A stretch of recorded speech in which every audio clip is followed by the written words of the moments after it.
All right, that's my question that I want to start out this segment. What is the point of calling more witnesses at this point? What would it change?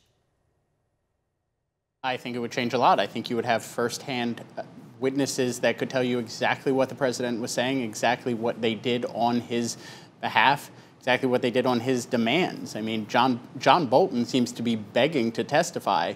Mick Mulvaney went out and gave a press conference that, as a communications person, I would rate as one of the most disastrous ones ever. So I can see exactly why nobody on the Republican side would want Mick Mulvaney testifying.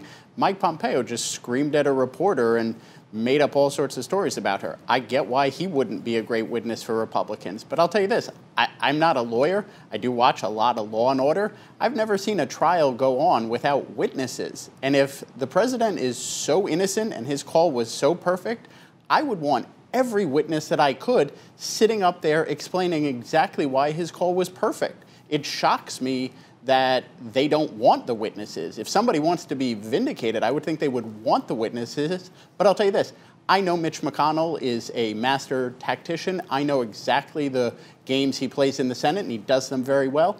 Calling up witnesses makes it extremely harder for his vulnerable Republicans like Susan Collins, Tom Tillis, Joni Ernst to eventually vote to acquit after they sit there and listen to all the new evidence that the witnesses have. So I get why witnesses would be problematic for them. Well, what you described about if someone's innocent, wouldn't they want to rush to provide the evidence? Perhaps, like you said, you're not an attorney, but that's called burden shifting. The burden of proof is obviously on the accuser. The presumption of innocence rests on the accused. So it's the House manager's job as prosecutors to prove this case.